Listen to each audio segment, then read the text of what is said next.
sit back in your seats, get something to eat, and watch this movie. Don't let the kiddies see it, because, well, we'll let you hear the beginning first. Thank you.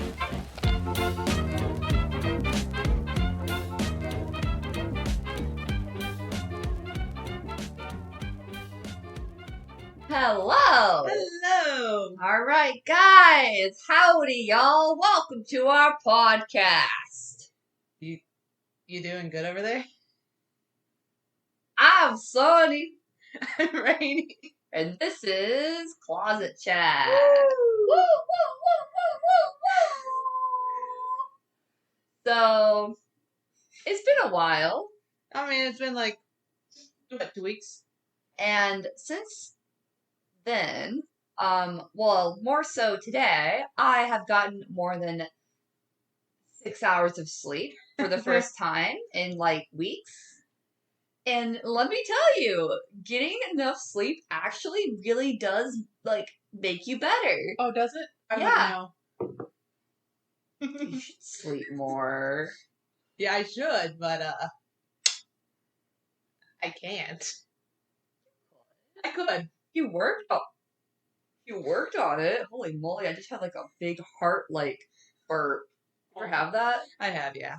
Like I had to stop for a moment. I was like, holy shit. I felt like my heart like went boom boom boom boom. Yeah. But yeah, so guys, make sure you're getting enough sleep. Make sure you have a decent sleep schedule, unlike this heathen over here. Oh, and don't contact demons. And don't contact demons. They'll make it more difficult for you to go sleepy. Stop it. But yeah, so well, speaking of demons, my dear co-host Rainy, Yes. what are we going to be talking about for this episode? So we'll be talking about a movie that we saw recently, which did came out a little bit while ago, but this movie is called Let's Talk.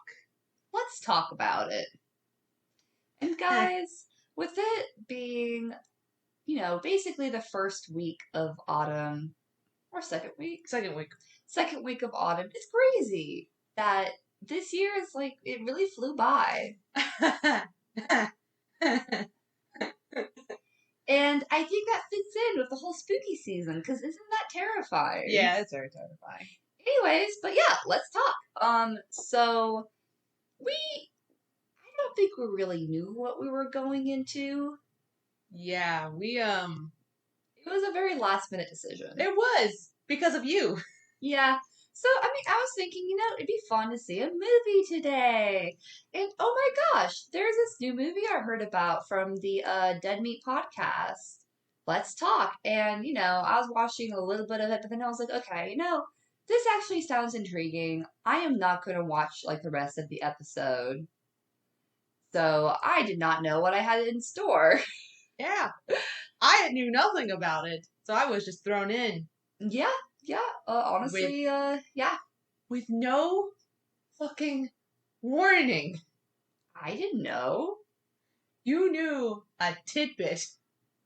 I only knew the premise. I didn't know it was going to be that graphic. So, warning to those who are interested in seeing this movie, I would say it's pretty graphic in terms of gore.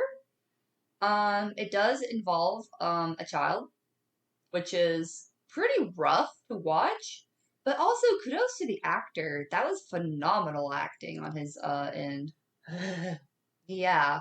But I guess for a spoiler-free review, what do you think of it?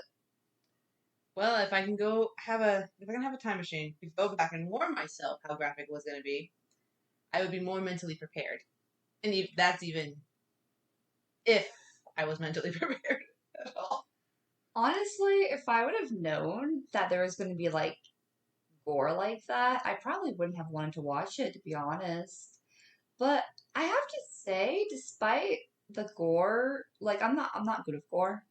I think you're a lot better at it than I am, but even then, it was pretty extreme. Yeah. Guys, it probably isn't like as terrible as we're making it out to be. We're just more sensitive. Yeah. I mean, then again, the person across from me is like watches like RoboCop, so and that had a surprising amount of gore. Oh, that's right. You got traumatized by that. A little bit, yeah. And yet I still watched it like it was nothing. Exactly. So you're a lot better than me. But like I would say, I mean the gore itself, as much as I hate gore, I think it was done very well. Like the special effects were done pretty phenomenally. The story was interesting. I liked the characters. I felt like they were pretty grounded in reality, where they weren't like, extreme like personalities or, kind of like cringy teenagers. Right. Because I think most of them, yeah, it was like followed a group of teenagers, I would say. Yeah, yeah, teenagers with Like 17, 18-year-olds. like almost 17, 18-year-olds, yeah. Yeah. But I enjoyed the characters. I liked the main character. I thought she had a lot of like charm, and she was pretty funny and fun, and just the acting that I think it was really good. She Yeah. had very good facial expressions. Yeah, I think it's with this, like it feels like you could easily see them walking out, like everywhere you go when you walk out. It's like they feel more, yeah, like you said, more grounded. It's like okay, so it's not like they're not overacting like, oh, this is what people think teenagers act like. No, it's like this is how teenagers act. They don't act like over dramatic. They act just like act like goofballs. Goofballs. And sometimes they're awkward, and sometimes like they can be too serious. We see that with the sister character. She's a little bit too serious, right? yeah. And everybody, calls her a hard ass or something along the lines of it, right? And then there's the little brother. I like his character a lot, actually. I don't know. I like the mom. The mom was really cool. The mom was like I don't know if I'd say tough love, but she's very like funny and gritty, to where she's like, she'll like curse around her children and kind of act a little bit rough, but you can see that there's a lot of love she has for her kids. Yeah. Oh, hold on. I'm looking up the film. It's not Let's Talk. It's Talk to Me. Oh my God, Brady! My bad. The way I just followed you. Oh my God, this is embarrassing. This is an embarrassment to the podcast. Sorry. Yeah, no, it is Talk to Me. Oh my, I freaking knew that too. Why did you? And I was like, let's talk. Okay, that sounds right. Sure, you said it so confidently. Yeah, because I haven't seen the title in like 2 weeks. Oh my God. My bad. But anyway, yeah, the movie's actually called Talk to Me. Not Let's Talk. So it's pretty cool. Hold on. So one of the characters is actually a non-binary actor. Ooh. It's the one who played their name in the movie was Zoe Tarakis? No, that's her actual name, or their actual name. Pardon for the mischievous. But Haley. Remember Haley? They were the ones with the other guy. It was Joss and then Haley. They had the hand to begin with.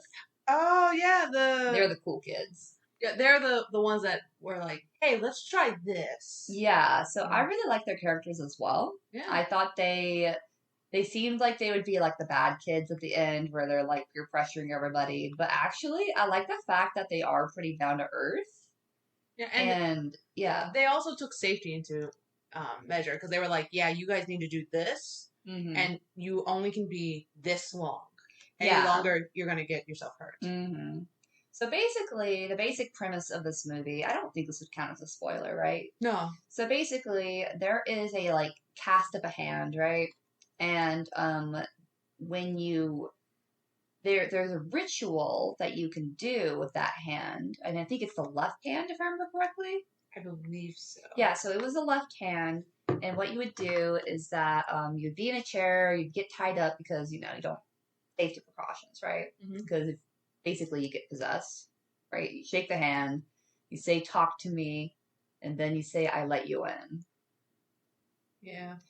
And I think it's what 90 seconds or 60 seconds. It's That's the 90 limit. seconds. So the limit of 90 seconds in which you can be possessed, or else the ghost will want to stay in forever, or the spirit or the demon, whatever it is, right?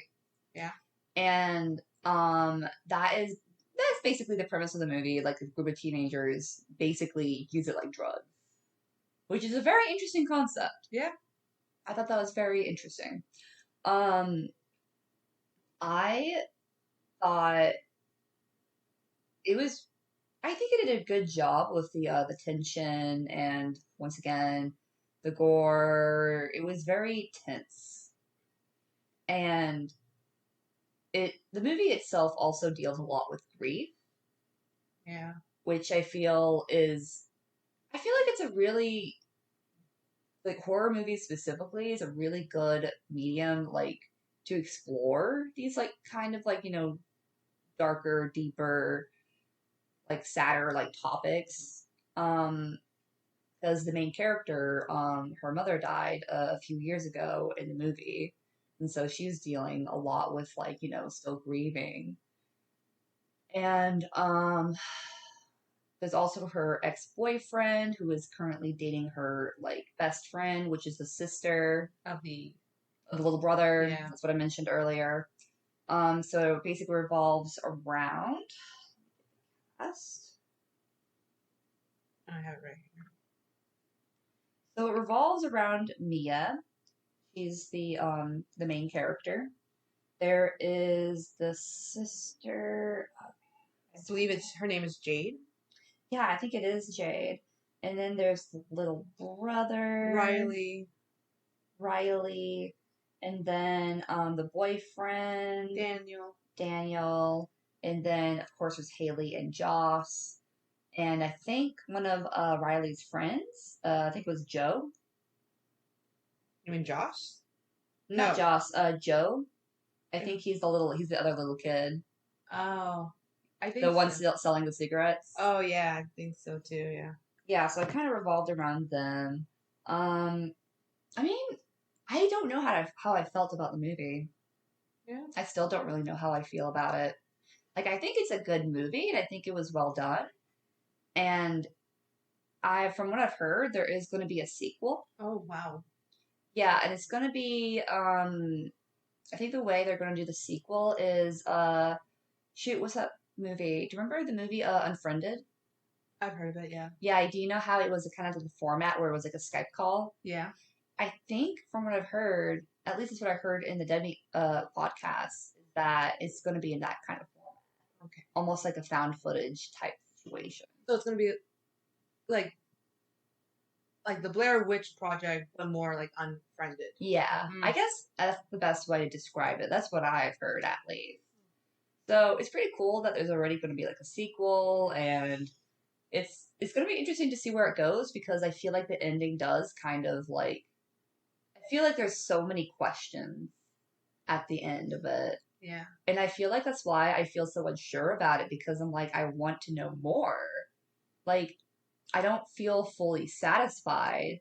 And I'm not fully satisfied because the movie didn't do a good job. It's just, It leaves a lot of unanswered questions. yeah, and it ended, I wouldn't say it ended abruptly, but it's not a happy ending. No. That's what I'll say. It's not a happy ending at all. Not for me, at least. Hey. I didn't say what happened. Yeah, but I guess, yeah, my answer is I don't know how I feel about the movie. I think it's a good movie. I think it's well done. I don't know if it would be everybody's cup of tea. I don't even know if it's really my cup of tea, but I could still appreciate it. What about you, Rainey? Okay, so for me, this movie, I won't lie, I had to look away a couple times. Because like Sunny said, I can handle gore, but this was gore to a level that I did not expect. Especially, and I don't want to get too into detail until we get to the spoiler territory. Mm-hmm.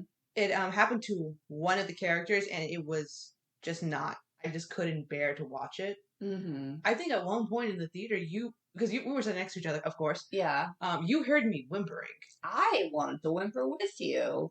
So I think I guess this is technically a spoiler, or I guess okay. I wanted to make a warning, but I'll go ahead and warn before the spoilers. So I'll wait. All right, but yeah, so it was just really, It's oh man, intense. it's intense, and like, and it was like almost on the level of what was that movie? Trick Trick or or Treat? Treat. Yeah, Yeah, like there was some stuff in that movie, Trick or Treat, that we saw where it was just very gross and just it's uncomfortable to watch. yeah, For me, it kind of reminded me of Hereditary slightly in some of the scenes because it was very like intense and graphic, and it's just very brutal. yeah, and like, oh god, I was like ready to just get out of the movie theater because it was too much for me. And even like movie staff, they didn't see the full movie, but they did say, yeah, it's gonna be pretty intense. And we were like, okay, that was our only warning, that it was pretty intense. Yeah, at that point, I was very unsure because I was like, "Oh dang!" Yeah, I was like, "Oh no, we just bought the tickets." yeah, but we're just like, yeah, let's keep going. So for me, it is a good movie because it, like, for me, at least for the ending, um I had at least an idea of if they were to continue a sequel, at least to one of the characters' perspective of what they're gonna do. hmm Which we won't go into until spoiler territory. Yeah, but basically, it made you like want to see what's going to happen next, Yeah, right? So I think you did a pretty good job with that. yeah, yeah.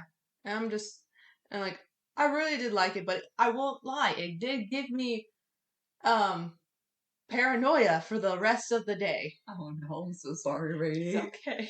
I actually had trouble sleeping that night. Oh no. Yeah, I don't have that problem. Yeah, I mean, it's a different story if I saw it like late at night, like in that moment, because I'll be shaken up. But yeah. I don't know, if I see it during the day, I tend to kind of like get over it pretty quickly. Heaven forbid I'll listen to like those scary like home intruder stories at night though. Oh yeah. It's like I'm just like, this is the reason why I have to sleep with my back almost on the wall. Just because that's how bad my paranoia was after the Oh movie. no. Well, guys, I guess there you go. It's a scary movie. It's a very scary movie. But it's also a thing, kind of makes you think of, um, God, I want to There's talk a about. lot of twists. There's a lot of twists. There's a lot of twists. Yeah, Yeah. So it's kind of like, you're like, oh, it's going this way. Wait a minute. I'm having some self doubt. I think yeah, like you said, it definitely makes you think and it makes you theorize like what's happening. We had our own different theories at the end of the movie, which we're going to talk about because now I agree with Rainey and her theory. I guess are you ready to go into spoilers? yes. Okay, so this is going to be spoilers. However, if you are like faint at the heart, I did want to make a warning. And like, unless you want to like go into it blind, go for it. Don't listen to this part, like starting from now. Yeah, get out the But door. if you are interested and you do want some warnings, basically a lot of the graphic like gore, it does happen to a kid.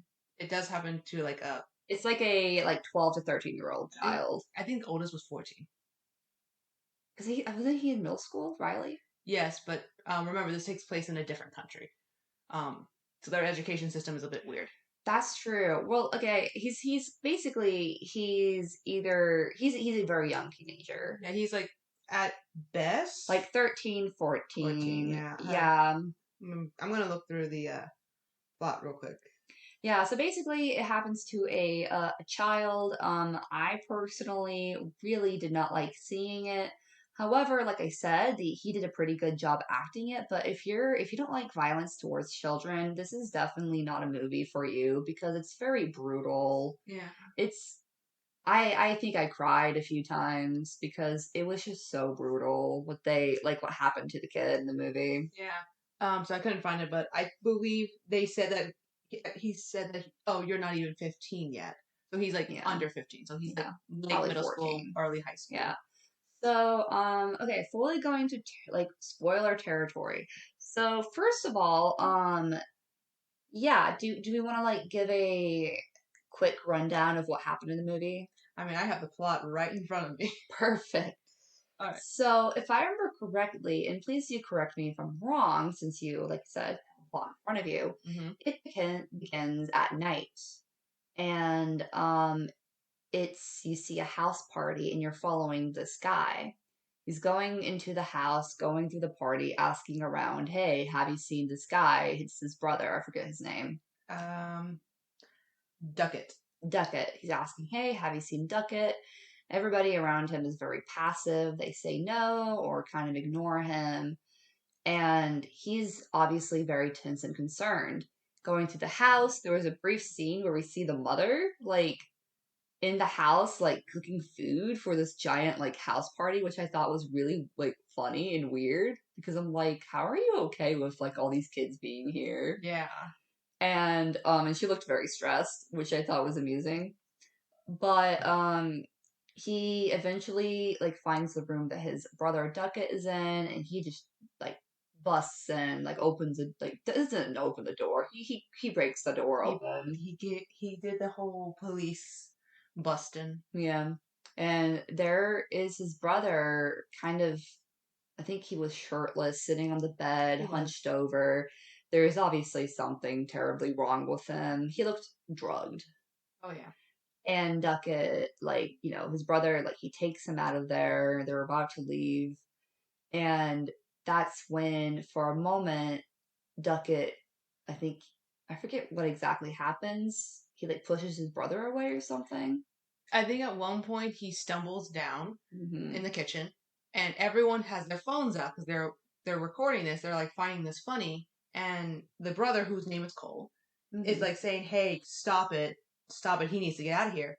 Yeah, like, this isn't funny. This is reality. Like, and I really liked that because I think it really is like a horrible like part of our culture. Yeah, that. To just start recording people like without consent and just make a spectacle out of anything. And think that, oh, this is funny, it's fine, when it's Mhm. not. That's when Cole turns around to check on his brother, and his brother stabs him. Yeah, the brother grabbed a kitchen knife. Yeah, stabs him.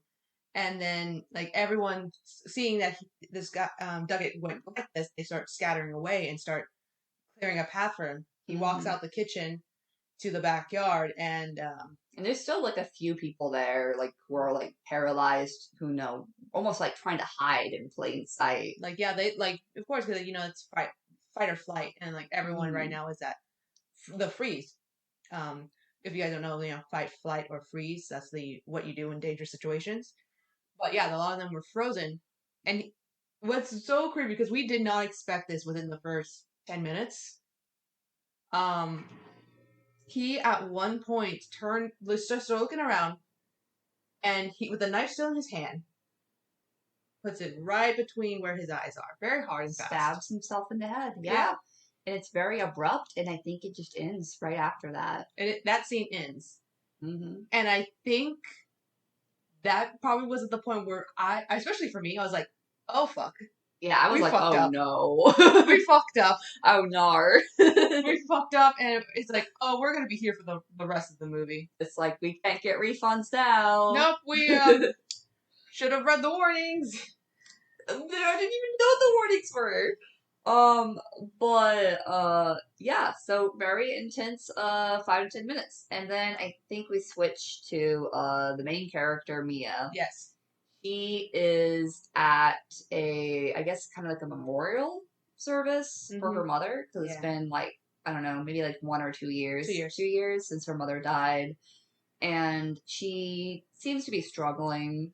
Like, she seems very down, obviously. And I think it was like her aunt or cousin or somebody who's asking about her, like, hey, are you doing okay? How are you and your dad? And, she kind of brushes it off, it seems like, yeah, we're okay. Yeah. I won't lie, I thought that Mia knew the guy who had knew Duckett. I thought so too. Yeah, I thought it's not until later. Like, it was revealed that, no, this is for her mother's memorial. And I'm like, oh. Yeah, I thought so too. Like, I thought it was like, okay, like there has to be a connection. And then, And after that, we switch to a scene when she's at home and she's trying to do the dishes, and her dad keeps trying to like converse with her, and then she'll have to be like, "What?" Turns off the dish, like the sink. He talks, and then she's like, "Okay." Turns on the sink again to keep Yeah. doing the dishes, and he's saying something, and she's like, "What?" Yeah, I'm just like, I would imagine like on because I've been through the situation I myself. think everybody has, yeah. And I'm just like on days like this, like it's just for me personally, it's like better not to just do that when someone is in the mourning process because they're not gonna wanna they're not gonna wanna get out of that head space anytime soon. Yeah. Not at least not until like 48 hours after the memorial service. Yeah, Yeah. but also I think it was kind of a slightly funny scene just because of like I've been in that situation where I'm like doing the dishes and somebody's talking to me or like I'm doing something and it's very obvious that I'm doing something and Oh, yeah. somebody's trying to talk to me and I'm just like, dude, can't you see that I can't hear you? Talk to me when I'm done. Yeah. Because you keep having to like stop yourself and then begin the process, stop yourself, keep doing the process. Yeah. I just thought that was slightly amusing and relatable, but yeah, obviously she's not like in the headspace. Yeah. So from this we can gather that she and her dad, they have a very strained relationship at this point. Yep. It's gonna be very fun throughout the movie. Yeah, it's to the point where they kind of refuse to talk about the mom, but she wants to talk about it, but the dad doesn't. It's very difficult. Yeah. And all right, what happens after that? So she heads over. She Right, doesn't she get a phone call? No, she doesn't get a phone call. No, she gets a phone call about Riley, doesn't she? yeah, that her friend Jade, who's Riley's older sister, did not pick him up, so she's gonna go pick him up Yeah, and then we switch over to the scene with Riley and his friend. and his friend Joe. Yep. And Joe, he's like, they're both like pretty young kids, and Joe is like trying to like sell cigarettes and stuff, and he's obviously like not that good of an influence. While Riley, he seems very, I would consider him to be like one of the more like pure-hearted characters Yes. from his like youth, but also because like it seems like he has a really good moral compass despite his young age. Oh yeah. So that's what I really liked about him because Joe was like, "Oh, you want to like bum a cigarette with me?" And he's like, "No, no, I'm good." Then Joe is making fun of him, and I really liked when Mia gets there and it's the car ride where Riley and her are like screaming, singing Chandelier. Yeah. Yeah. That was actually quite funny because I'm like, oh, that's so cute and It's very wholesome. so wholesome and like we need because like I'm like, well, we need this. Yeah. For the hell we're about to go into. Yeah, and that's one of the things I really like about the movie is the relationship between Riley and Mia. Mhm. I like how like unabashedly like they're having fun with each other and there's no like shame. Yeah, and it's like I feel like Mia is the sister Riley really needs right now. Mm-hmm. Considering his actual sister, not gonna lie, is a piece of shit. I wouldn't call her a piece of shit, but she's very stern and no nonsense, but it's also kind of like, I mean, imagine that's typically what happens when there's like, kids with an age gap and they're like siblings and, one's a teenager and you kind of like you kind of go into your own shell of like being self-centered in a way, Yeah. But she's a brat. She's a brat when it comes to her brother. But yeah, because she's starting to like date this guy who is the ex of Mia, and she's it's the whole puppy love, Yeah. But yeah, and that's why she forgot to pick up her brother. But anyways, they're in the car singing the song Chandelier, very wholesome, very great, and they suddenly stop, and because there's a dying kangaroo. By the way, this is set in Australia. Yeah. Not gonna lie, I could not understand their accents for the longest time. Yeah, I won't lie. When I heard their accents, I was like, "Oh, Australia."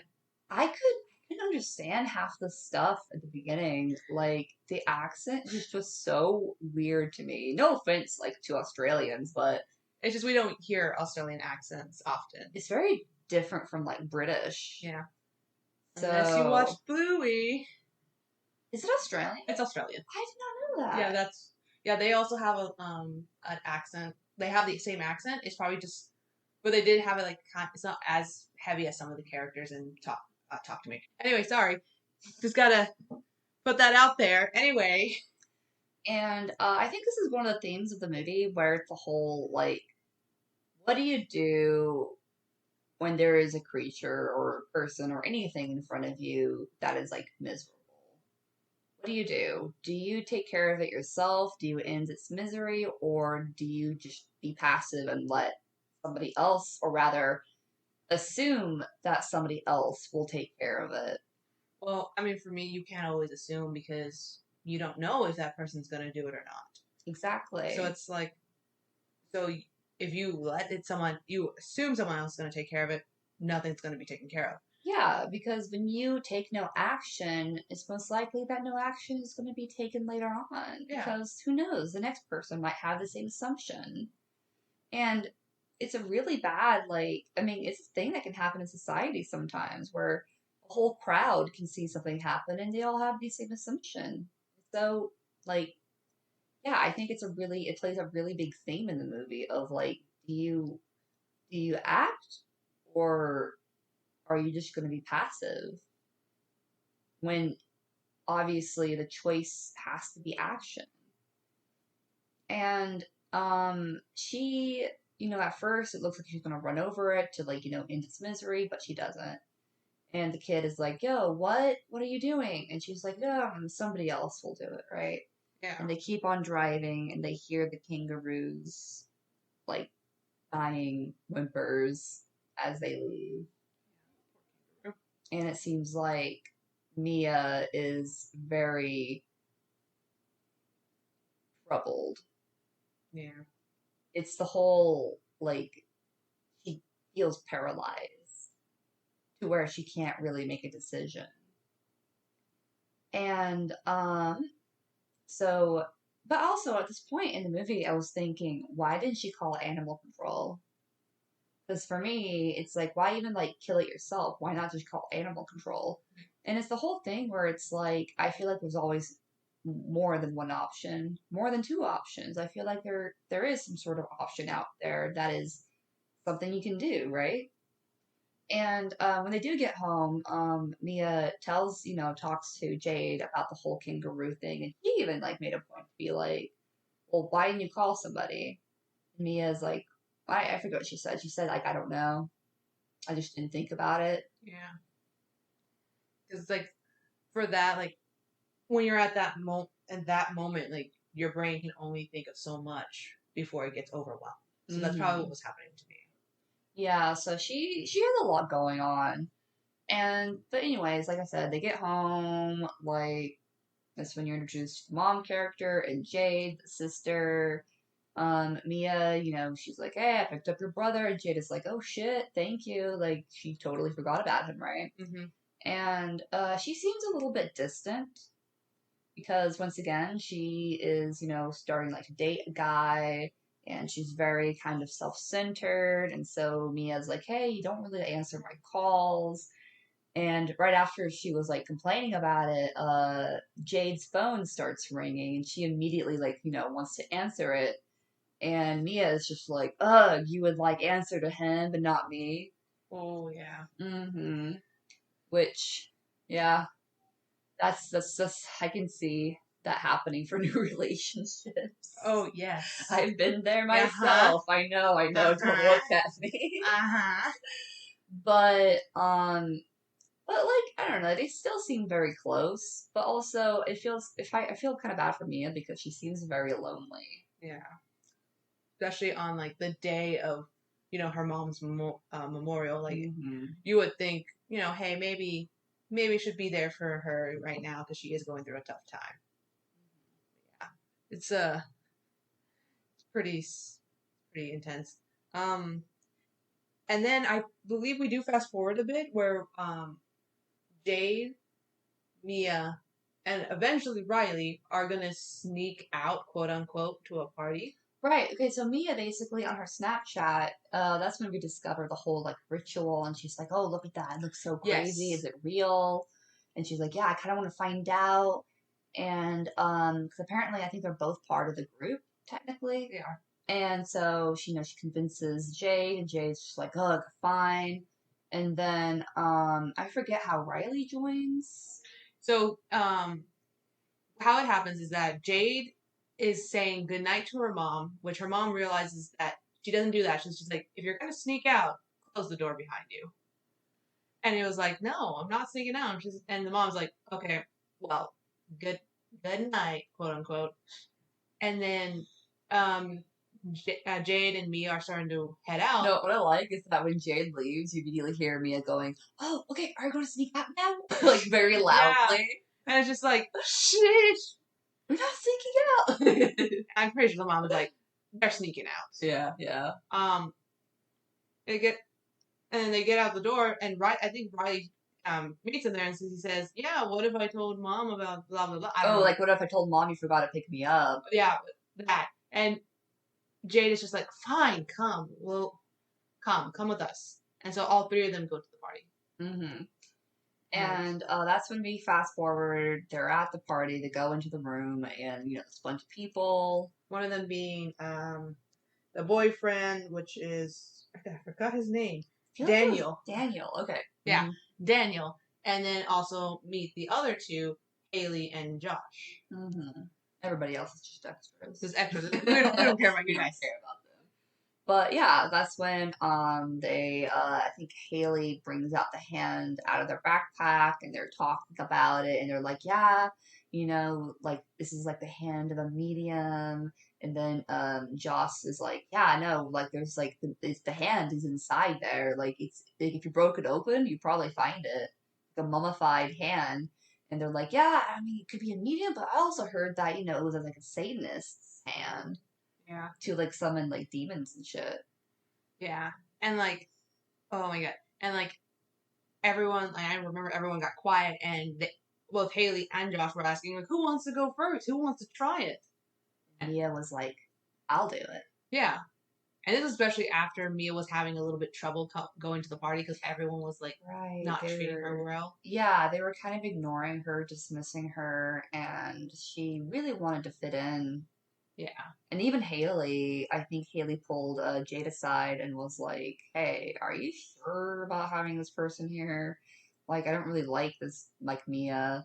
But hey, like, Jade is like, hey, she's fine. She's just going through stuff. She's my best friend. And Haley is like, okay. Yeah. But yeah, so, and this was when we see the ritual, how it happens. So here's how it works. So they set up a little, like, ring for the hand where they put it in the middle. And they have like candles. A candle. Mm-hmm. They have candles, and they have a big candle that's pretty much going to be the window to signal the spirit to come to them.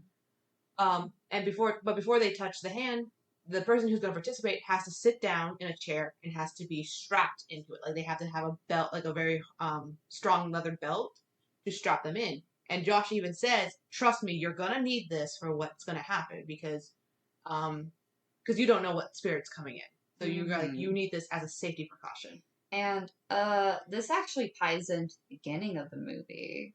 Because, I mean, we'll find about it later on. Yeah. But basically, what I'm guessing is that Joss and Haley were friends of Duckett, right? Yeah.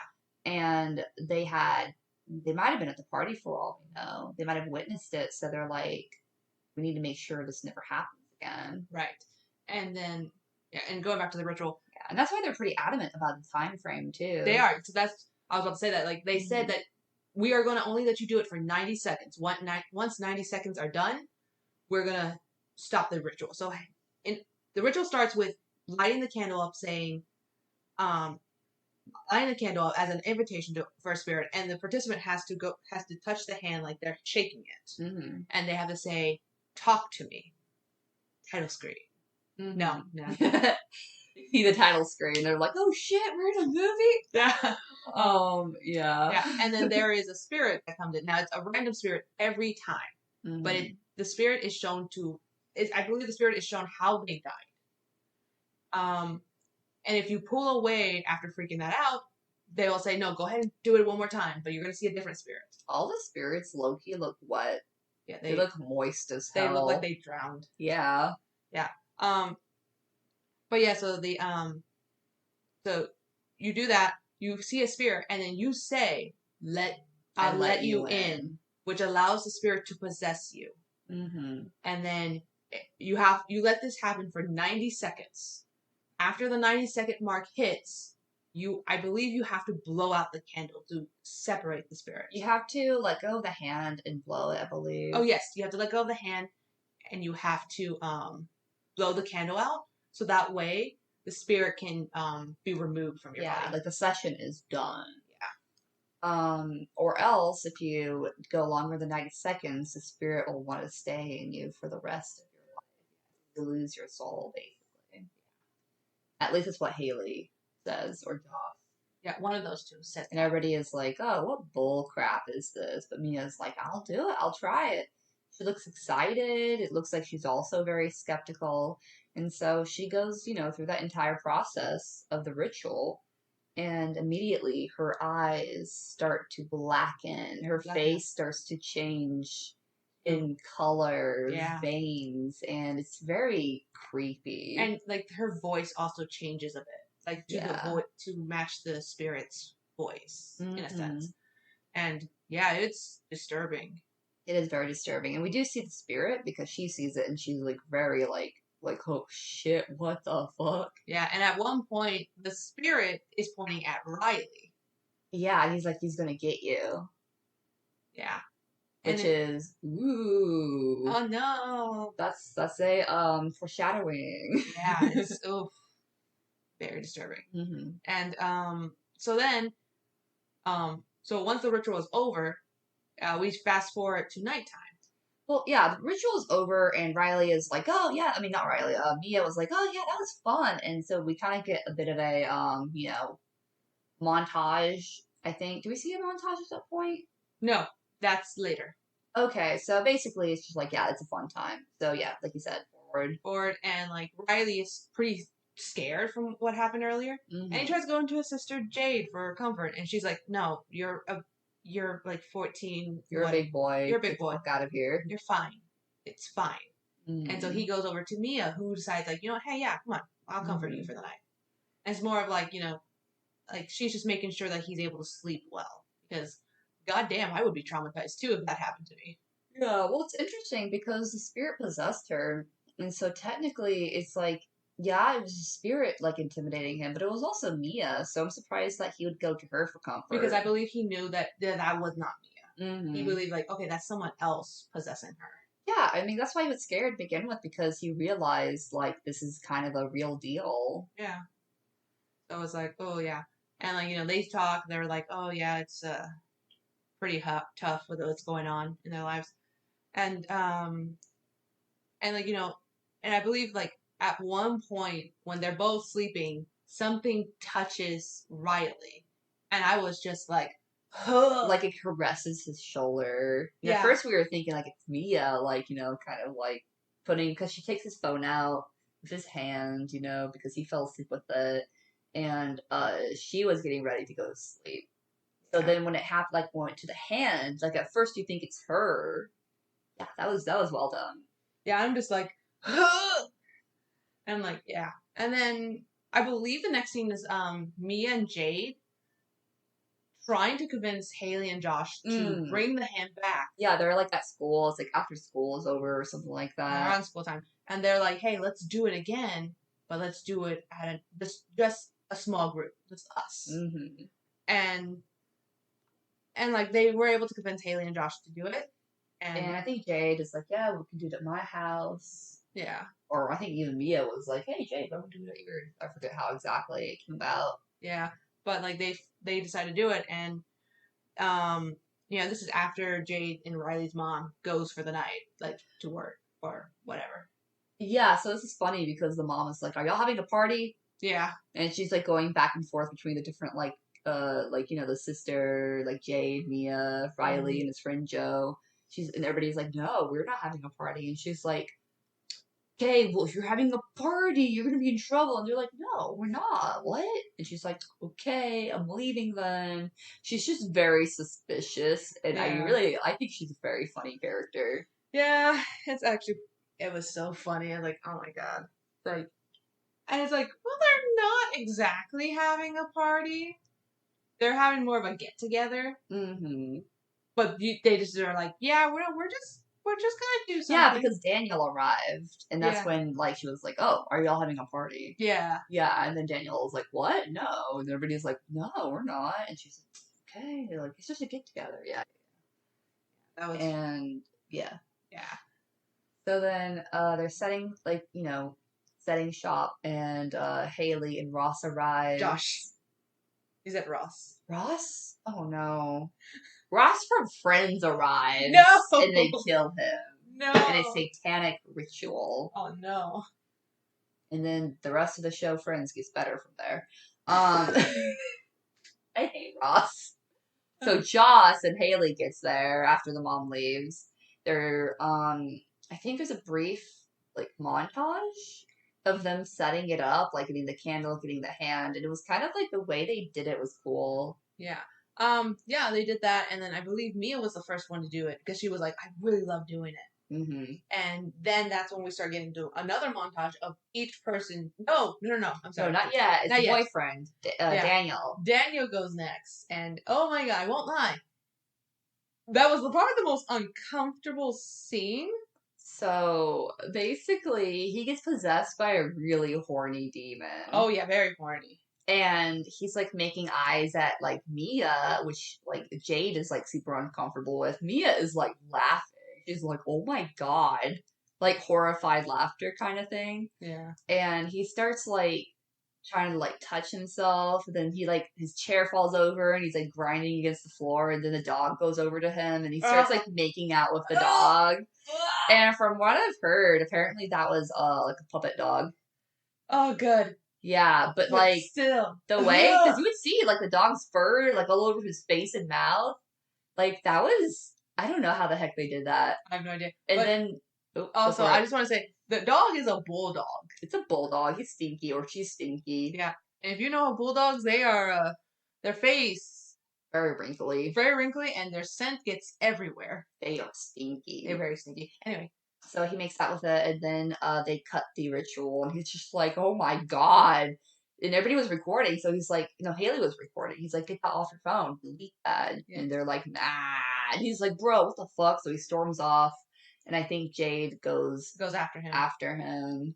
And then I think Mia was able to convince them, saying, "Yeah, come on, just take it off, just for him." Mm-hmm. So yeah, and that's when the montage happens between. I think Daniel comes back and like everybody's cool. Yeah, and that's when the montage happens, and it's mostly Mia, Daniel, Josh, and Haley. Between those four, they're doing the ritual, and they're having a fun time. It was a cool scene because I liked how it was kind of going to the beat and rhythm of the music. Oh yeah, and it was very satisfying to watch. And once again, the fact that it's like you're treating it like drugs is kind of crazy. Oh yeah.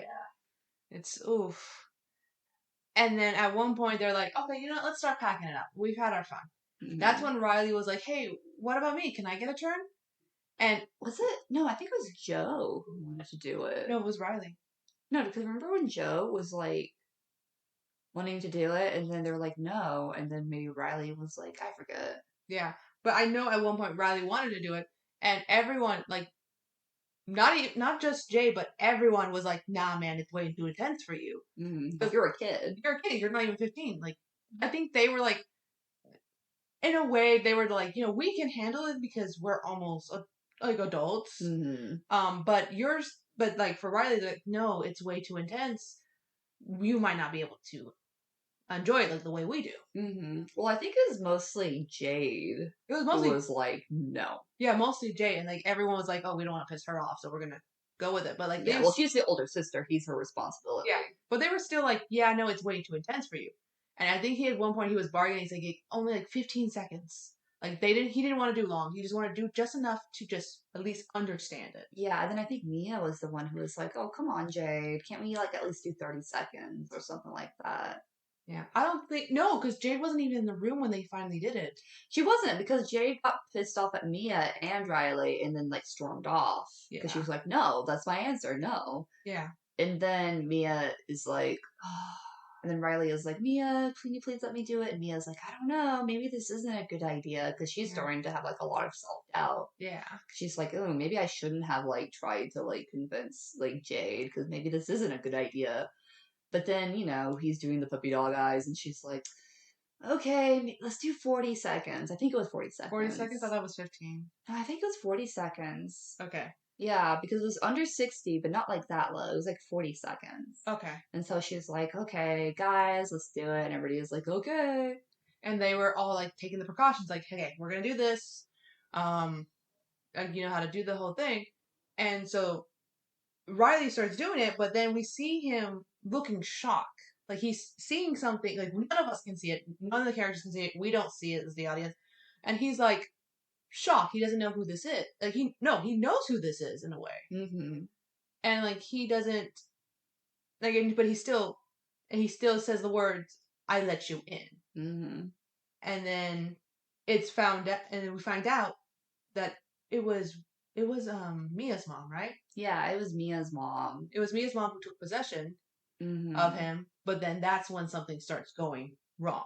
So basically, what happens is that Mia is like, "Oh my God, that's my mom," and they're like, "Hey, it's been 40 seconds. We need to like be done." And she's like, "No, please give me more time. This is my mom." And they're like, "Okay, fine." But it starts to basically they go over 60 seconds. They go over 90 seconds, Yeah. and I think it was like actually at like 2 minutes where she's like talking to her mom. And the mom is like, yeah, I'm proud of you. And she kind of trails off and then starts looking like he's choking or something. And obviously something is terribly wrong. And I think he's also like gripping like The the hand. hand like very tightly. And that's when we get to the gores. gore extravaganza. Oh, God. So basically he starts bashing his head onto the desk, because they have like a desk set up. Yeah. He starts bashing his head, like his skull, and you can hear it like crunching and the blood. And it's fucking dreadful. Oh. And everybody is like freaking out. Like at first they're paralyzed and then they're freaking out. And I think he is it at this point where he tries to like take his eyeballs out. Yep. So that's the very graphic scene, and it's like I only had like a glimpse of it, but from what I've heard, it's very very graphic. It looks very like real, because like they were like, yeah, like his eyeballs like halfway out, like that's how far it goes. Yeah. And then they like kind of tackle him. At one point, I had my eyes covered because it was too much for me. Yeah, me too. And I heard a crash, like someone went through a window. Oh, so basically, I think what happened is that he like did some like supernatural shit where he like crashed to the side of the room to go to continue bashing his head on another surface. And that's when Jade, I think, got in, and she's like screaming, freaking out, and they managed to like restrain him.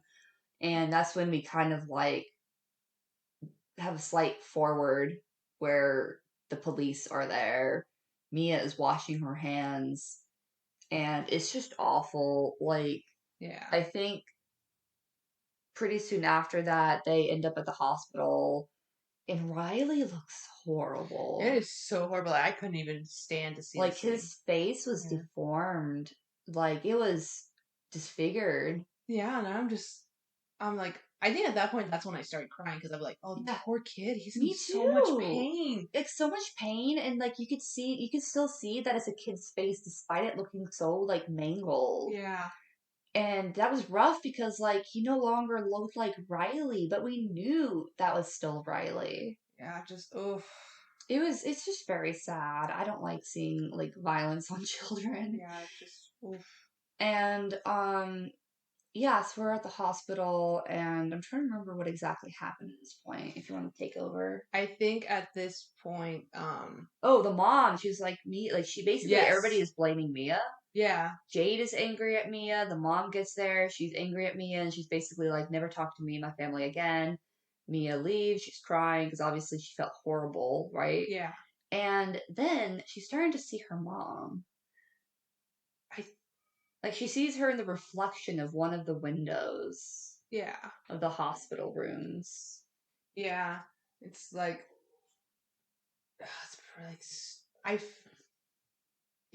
have no words for that.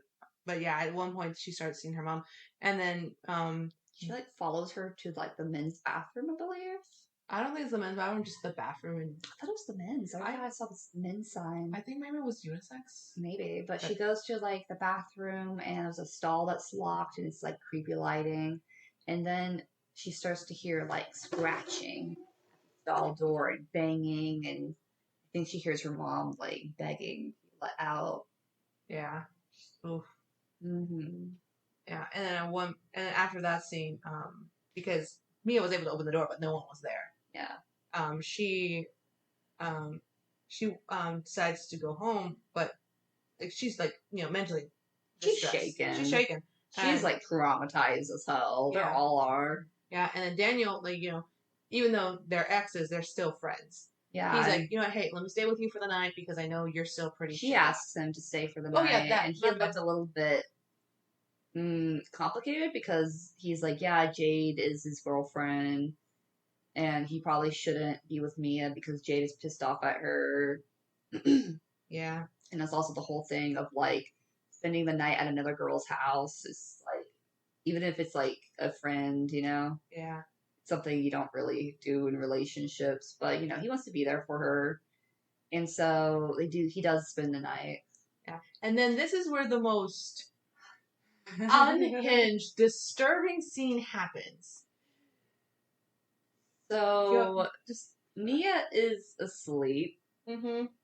And she starts having a dream. And before this, like, Daniel's asleep, they're in the bed, it's a big bed, they're like sleeping military style. And, she's trying to like cuddle up to his leg when it's like, aw, she's like really needing that human comfort, Like it's her friend, and maybe she still has feelings for him, but she still like craves human connection. And she falls asleep, and that's when she's having a dream, and basically she starts making out with Daniel in her dream, but then there's like sounds. And I think it's the whole door banging, scratching thing. It's like the scene of what happened to her mother. Well, yeah, I don't think we know that quite yet, though, do we? No, that shows that she's trying to get out. Well, it shows that she's trying to get out. After we know, basically later it's revealed that her mother, like, basically she, I guess, overdosed on sleeping medication, and we don't know if it was on purpose or not. Apparently, I think it was on purpose, right? Yeah. It was. I do believe it was suicide. Yeah. But I think she regretted it and tried to escape, like, her room, but it was locked. Yeah. And so she was banging and scratching at it, trying to scream for help. And the dad, I think he was in the house, but he didn't hear it until later. And that's when he discovered her, right? Yeah. He had to, like, break into her room. I think it was the bathroom. Yeah, I think it might have been the bathroom, yeah. Yeah. And it was very tragic, and so, throughout the movie, when you hear those sounds, like, yeah, she's struggling with that, and I don't think she knows the full extent of what happened either. Yeah. Not until later when she does talk to her dad, and that's when it's revealed to us on what happened. But anyway, so she was dreaming, she's, like, basically having, like, a bit of a sexy dream about Daniel, and it's like, yeah, no, she definitely still has feelings for him. Oh, yeah. And, in the dream, well, we don't know it's the dream. We think she's awake at this point. And she sees the ghost that first possessed her, I believe. Yeah. And basically what I think happened is that she was slightly over 90 seconds. But they did, like, cancel the ritual. Because remember when they struggled to, like, take it out of her hand? Yeah. Yeah. In the beginning. But she sees the ghost and the corner of her room, and she's like, oh, what the fuck? And it starts crawling, like, over the bed and goes to Daniel's, like, feet and the ghost starts sucking on those dogs, like almost like deep throating his butt. And it's like, holy shit, what the fuck is happening? I was like almost laughing. And then Mia is like kind of screaming. She's trying to scream at Daniel to wake up, and she's like, what the fuck? And then he wakes up, and it's from his perspective, and we see Mia sucking on those dogs. Yep. And he's like, Mia, what the fuck? And she wakes up and she's like horrified by what she's doing. And she's trying to explain to him what happened. He's like, nope, I'm done. I'm out. And he just leaves. Yeah. Yeah, that was kind of a funny but very disturbing scene. Yeah. Just, ugh. Yeah. Like, it was kind of shocking to see Mia doing it. Oh, yeah. Because once again, she's like almost deep-throating his butt. Yeah. Ugh. Which, like, hooray for some people, I guess, who are in the theater. But yeah, she's all alone again. She's crying. I think that's when she, like, you know, she has the hand in her backpack, and I guess she's the one who's like, yeah, I'll take it. Like, you know, so we don't have, like, the police doesn't get it, I guess. Yeah. And she takes it and holds it and summons her mother. Yeah. And she doesn't say, like, I let you in or anything, but her mother is just there, and they, like, you know, her mother, like, sleeps with her and, like, protects her, basically. Mm-hmm. And, yeah, that's the end of that scene. What happens next? So, I believe it was at one point where we follow. Yeah, we're going over an hour. We should probably, like, kind of speed it up. Which yeah. I think we are, like, it does start to speed up towards this point. Yeah. So at one point, we follow Jade and her mother trying to give Riley a bath. Mm-hmm. And at one point, it's just Jade and Riley by themselves. Yeah, the mother's, like, left to get something. Yeah. And, like, Jade's trying to see if she can get her brother back. That's when it's like trying to talk to him. To him. And then he bits her. Because I think at one point she got attacked by him. Yeah, he, like, tries to bite her wrist or arm. Yeah. And then he falls down, and oh my god, another graphic scene. He starts hitting his head on the shower tiles. Yeah, which is so graphic, and there's, like, so much blood, and it's, like, once again, the crunching, because, like, he goes at it hard, and it's, like, horrifying, and he's laughing, he tries to lick the blood in the broken tile on the floor. It's insane. Like, it's balls to the walls, like, violence. Yeah, and at that point, Jade is just, like, getting, she talks with Mia, Daniel, Haley, and Josh, saying, like, there's something still in him. We need to get it out. And so I think at that point, they were like, okay, let's find the person that gave Haley and Josh the hand. Yeah. Which is Cole.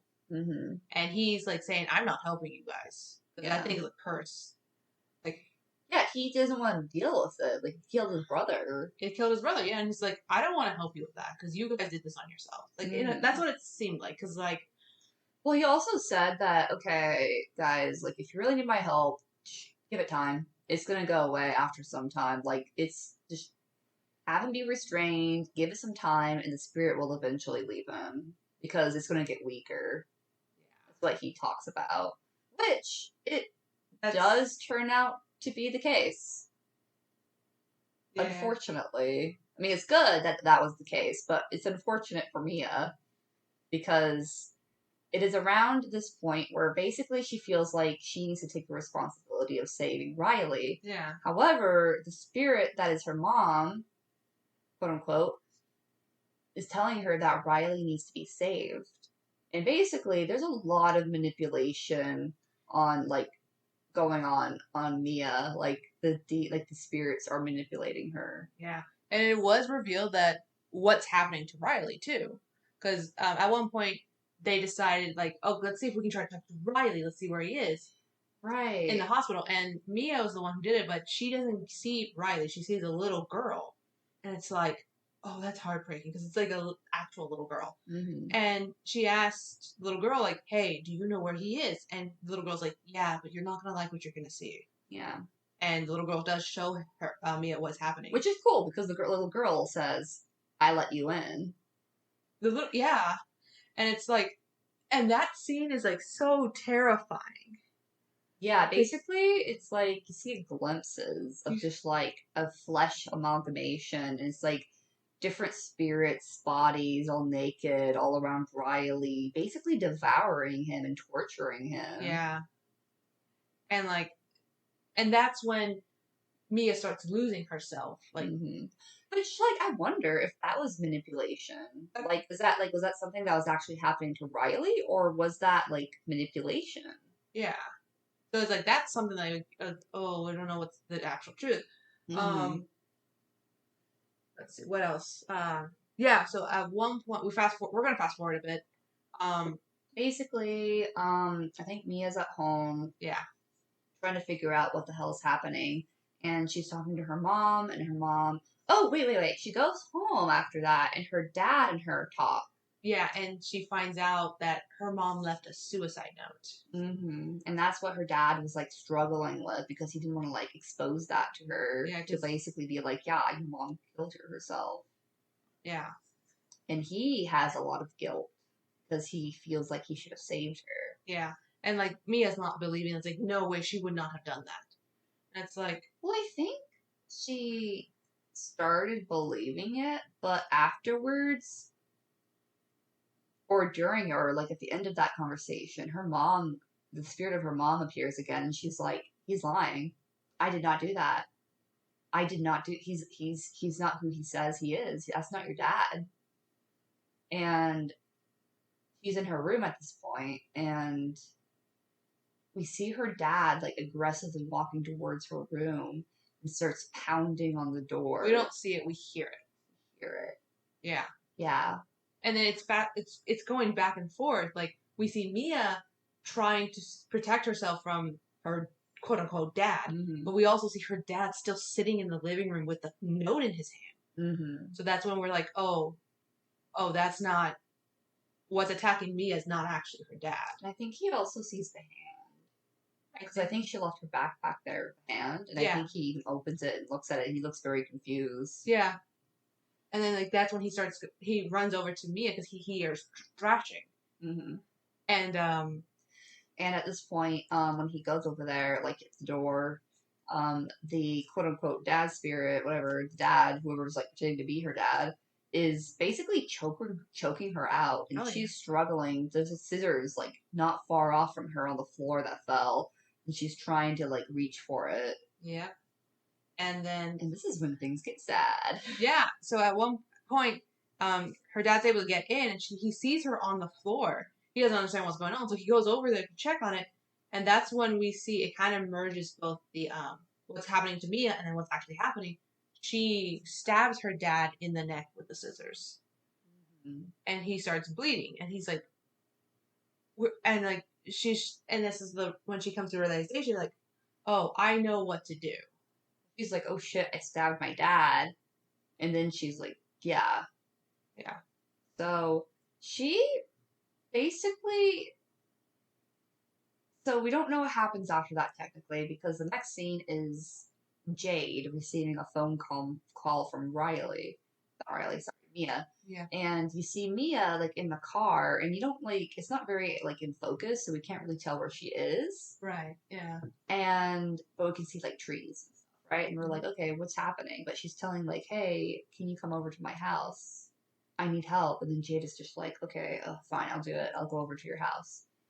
And I think Jade even mentioned, like, hey, you know, Riley's doing better. Like, he seems to be doing better. Like, I think they're right. He's not doing, like, he's not hurting himself anymore. He seems more like himself. But then Mia's like, yeah, come over. And she's like, okay. And that's when it's revealed that, you know, as Jade is leaving in her car, we see Mia in the parking lot of the hospital. Oh, yeah. It was a trick. Yep. So that way Mia can get to Riley and figure out what's going on with him. So she does get to Riley, and she has, like, the scissors in the back pocket of her jeans. Yeah. And I think she encounters the mom. The mom is like, hey, you know, I'm sorry about what I did. Like, I was really angry and scared. Like, I'm sorry. I know it's not your fault. And then Mia's, you know, a little shaken, but it's like, okay, yeah. Can I see him for, like, you know, by myself, alone? And the mom is like, yeah, no, of course you can, like, see him. I'll be back in a bit. Like, take your time. And we're like, oh no. No. Oh no. No, don't do that. Because we see the scissors in her back pocket, and we're like, oh no. Yeah. She's gonna kill him. And when she is alone in the room, she closes the blinds, and yeah, I think she is like trying to will herself to kill him. Yeah. And I think as she's trying to like, make the decision, and I think the demon is like taunting her within Riley. She also sees like, I think in the window or somewhere, like the kangaroo. No, at the door. At the door? Yeah, the kangaroo at the door. She hears like its dying whimpers, and it's a whole like theme of like, what do you make a decision? In this case, it's like she's being manipulated and almost being like manipulated into making a decision, right? Yeah. And it's like she can't follow through with it. Yeah. And it was at this point where we go to Jade, and Jade finds Mia's dad like still alive. Yeah, he's like bleeding out, but he's still alive, and she calls the hospital. Yeah. Hopefully her dad's okay. Well, no, her dad's fine. Mm-hmm. But yeah, I'm surprised he survived that. I'm surprised, yeah, because it happened at night, and for him to survive till morning. Yeah, like he looked like he was like dead on his feet. Like he looked like he was on the verge of death, but he was still alive. And for like a neck stabbing, like that's pretty. I don't know. I find that almost impossible. Because like that's like that's like where all your big veins are. Yeah, major arteries and stuff. Yeah. But yeah, so we cut to Jade rushing to the hospital, and like and then we cut to a scene where the mom goes into the room. Riley and Mia are missing. I think she calls Jade. Yeah, Jade's like rushing back, and Jade, once she gets to the parking lot, Jade sees Mia and Riley. I think she gets a phone call from her mom when she gets to the hospital, like parking lot. And her mom is saying they're both gone, and she's like, "What?" And then that's when she sees in the distance, going away from the hospital, Mia has Riley in the Riley, yeah, and like and I think the demon is still taunting her, saying like, "Oh, are you gonna kill me, or what are you gonna do? How are you gonna save your friend?" He's like, "Bet." Yeah, in a way. So they get to a point where they get to a highway street, and Mia is like, she's gripping on the wheelchair handles, and she's like trying to push herself to push Riley in. Mm-hmm. And her mom, which at this point we are like agreeing that this is not her actual mom. Because she looks like more waterlogged. Like she does not look like. She looks demonic as hell. Yeah. And she does not have good intentions. She's basically being like, Mia, if you save him, like, I will make sure I'll look after him in the afterlife. Yeah. Like, in his suffering now. Yeah. And it's like, oh my God. And we cut to one of the cars driving by. We cut, not yet, because at that point, Jade manages to get to them. And it seems like Mia lets go of his wheelchair. Yeah. And that's when we cut to the car. Yeah. And at first we think that it's Riley being pushed into the car and causing the accident.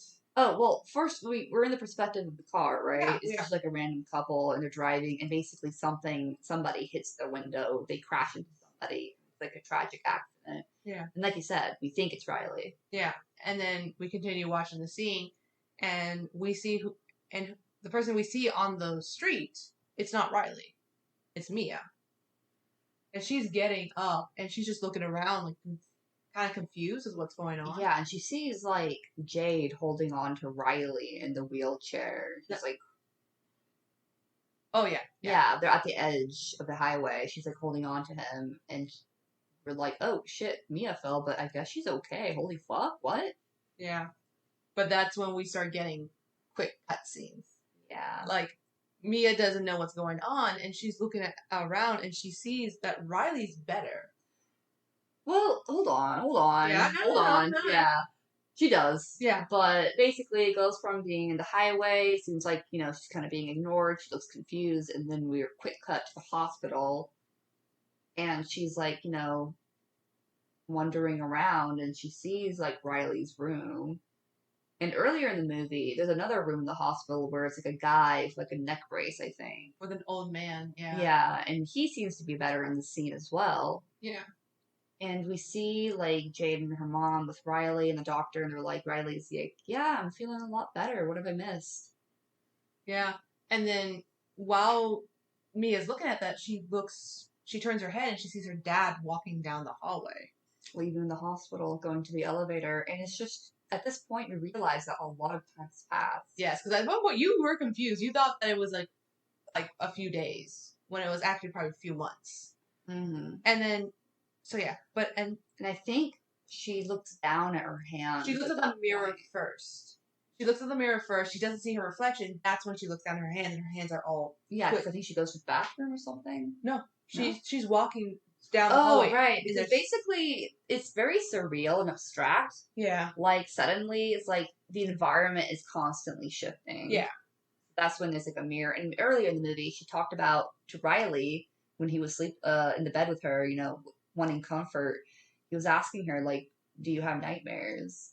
And she said, yeah, I have this one nightmare I consistently have where I will look in the mirror and I don't see myself. And this is what happens. Yeah. And then as she's walking down the hallway, this hallway is shifting because then we're seeing she does look at her hands a little, and her hands are like all broken, her fingers bent all over the place. Yeah. And then she's continuing walking, and then she sees Riley being checked out of the hospital. Mm-hmm. And then she's trying to follow her dad, but her dad's like way too far. Yeah, and the lights are turning off in the hospital. Yeah. And like she's screaming to her dad, but her dad can't hear her. Very sad. It's very sad. Yeah. And in the darkness, she sees the light. She sees the light, and she goes towards the light. And that's when she becomes a spirit who uses the hand to communicate with others. Yeah, basically, she goes to the light, and there's a hand. Like, it looks like someone's hands reaching out to her. And so she grabs it, and the next thing is that suddenly she's in a room surrounded by a bunch of guys. And it's like somewhere in Greece, and they're talking to each other, and then the guy holding her hand, he looks like scared as he's looking at her, and she looks like scared looking back at him, right? Because she's confused. And he says, I let you in. And that's when the movie ends. Yeah. I have to say, I love that ending. Yeah. Like, I don't know, I think it's really cool how it went, like, full circle.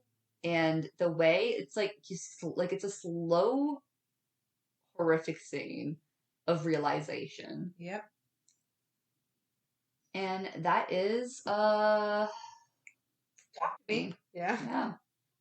Yeah. And oh my god, after the movie we had like some conversation. Yeah, because like at first Rainey was like, yeah, like I thought that it really was her mom, the spirit. Yeah.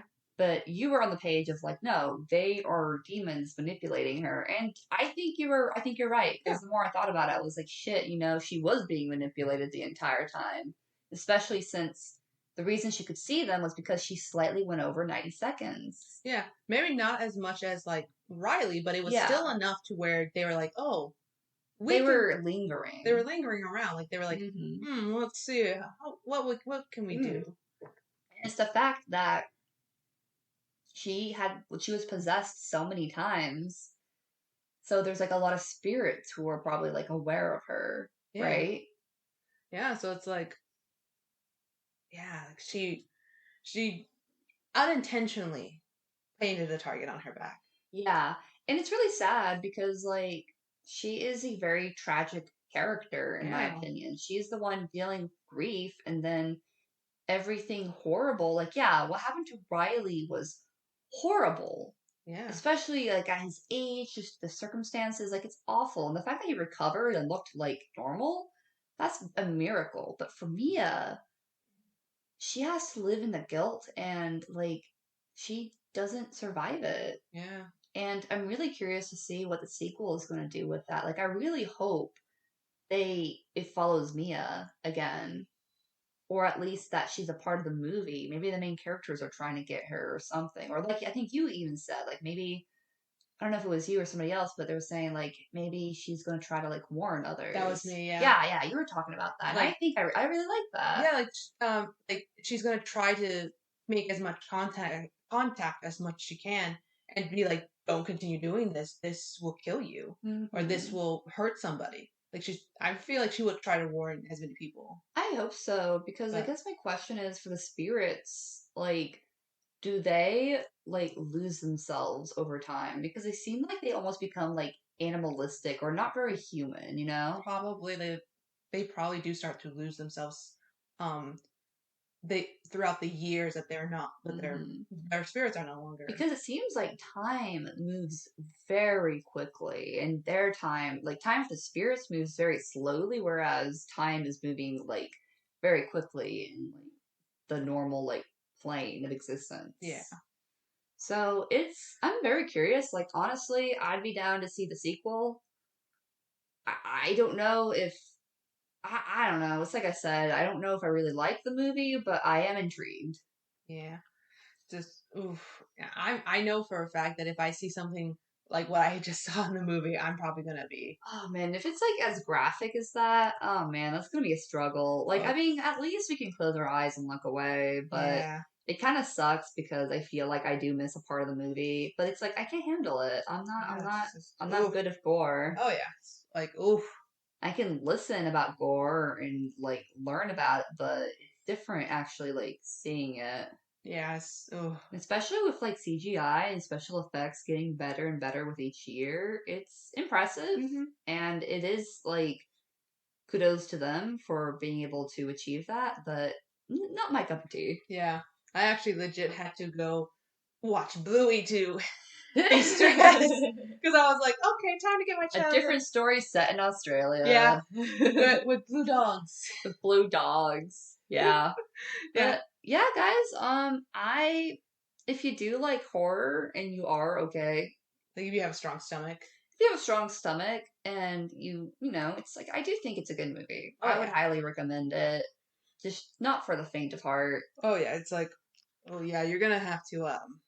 It's not for everybody. It's not for everybody. No, it's like oof, oof. Mm-hmm. I don't have the words for it. Yeah, me neither. I don't know if I'll ever have the words for it. It's definitely something you think about a lot after watching it because it leaves you with a lot of speculation and just theories, and it definitely makes you think, like you said in the beginning of this. It makes you think. Yeah. But yeah, anything else you want to talk about for this? No. No. Okay, well, guys, thank you so much for listening and being a part of this episode with us. It is nice to not be alone in this dark, dark closet. No. Oh, wait, what is that? What is that? What is that a hand? Nope. No. Put it back. Put it back. Oh, okay. We're not Okay. touching that. No. Putting it back. Please. Thank you. So, let's find another way out of this closet. Yeah, some light would be nice. Yeah. Hopefully not the, Randy, why do you have all these candles? I like the scents, okay? Cherries. Alright, guys. Y'all have a good afternoon. Have a good evening. Have a good night. Have a good morning. Alright, adios. Bye-bye.